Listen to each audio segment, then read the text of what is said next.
This is my fault. I should have had it set up before I actually got on here. But basically, there's been some rumors going around that Brook versus Spence was not happening. Well, it looks like it is going to happen. I'm not going to say it looks like it is going to happen. It's going to happen most likely on May the 27th in Sheffield in an outdoor stadium that seats 28,000 on Showtime Championship Boxing. Now, just earlier this week, it's March the 14th, 2017, just earlier this week or a few days ago, the executive of Showtime Sports, he's the guy that runs Showtime Sports and Showtime Boxing. He's the guy who says yes or no to fights that will be televised on Showtime. Steven Espinoza said that the fight was going to be happening on May the 20th, 27th, or June the 3rd. It's looking like they're settling in on May the 27th. One of the reasons why the fight's been taking so long to get finalized is because they was trying to work around the football or soccer schedule over in the UK. So there was rumors going around that the fight wasn't going to happen and that Kell was going to move up the fight. Jared Swift heard because he's having issues making weight. That is true to an extent as far as Kell is obviously going to have some issues making weight. But we can't make no excuses for him because when he was going to get a pass to move up to 154, put it this way, if he would have moved directly to 154 after losing to Golovkin, he would have got a pass. But the fact that he tried to fight Amir Khan and get bigger fights than Errol Spence, it's like, no, man, you got to stay at 147. So you have to give Kell respect because he's fighting Golovkin and then fighting Errol Spence next. But you know what Errol Spence and Golovkin have in common? Is that Errol Spence, they're saying that he's the best thing since sliced bread, but yet he has literally nobody on his resume. Chris Algieri, do you count him? Leonard Bundu? But yet, if you look at Golovkin's resume, his resume don't really have shit either, but it's way better than Errol Spence. Even though they're in different divisions, you got to follow what I'm saying. You know, Errol Spence is being said to be Keith Thurman, Danny Garcia, Manny Pacquiao. They're saying this shit. They're saying this shit, but yet he's done nothing. So it's like this.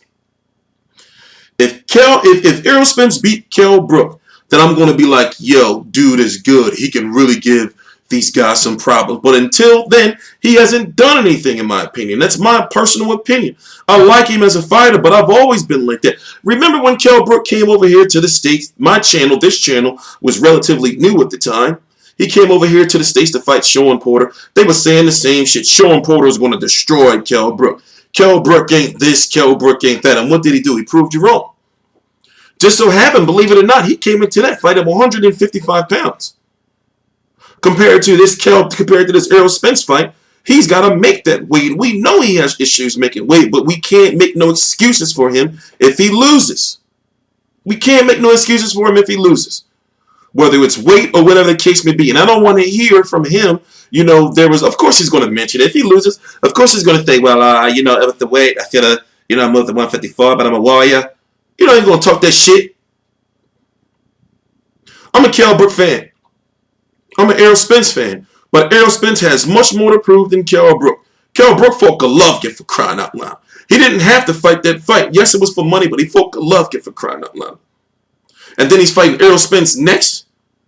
You know, he could have pulled the bitch move and said, well, I'm not going to get the Khan fight, so I'm going to move to 154. And the IBF would have easily made him versus Gerald Swift Hurd. Or, no, him versus Tony Harrison, and then Hurd would have probably been the mandatory. So, Kell Brook posted on his Twitter. You can go right down below. Click the link in the description box. FightView360.com. Kell Brook posted on his Twitter his VADA and UK doping contract. Basically, showing that he signed to take VADA drug testing. Urging Errol Spence to sign the paper. Here's the thing. 1 minute. Let me check this real quick. What is this? It's that one. Here's the thing. We know that Errol Spence has some PD allegations from fans, unfounded to a certain extent, outside of internet research, because you got these men out here looking at his nipples, saying his nipples are too big. That's what they're saying. I'm just reporting the news. They're saying his nipples are too big.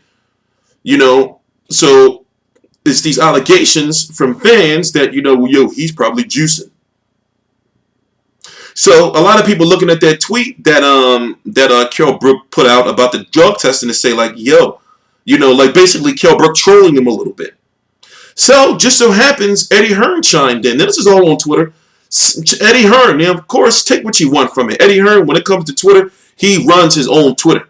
And he's confirmed shit many times via Twitter. He uses that as a strong platform to get news out. So he chimed in on Twitter and said all contracts are signed.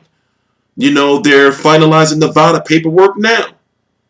Then Kell Brook goes and releases or tweets something about this arena.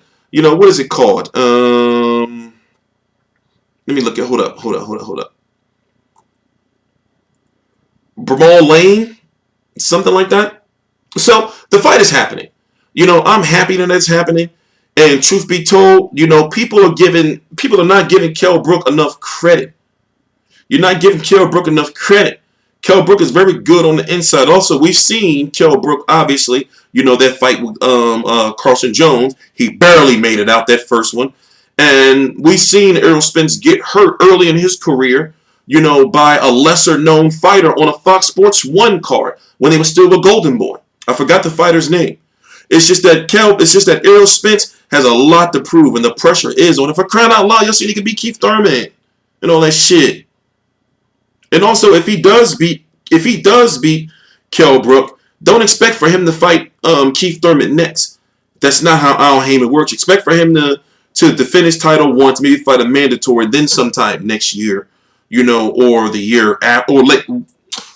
I would say late next year, late 2018, mid to late 2018 to fight Keith Thurman, but not now, So come on, guys, go by the mannerisms of what you've seen from Al Heyman when it comes to making fights and all that stuff.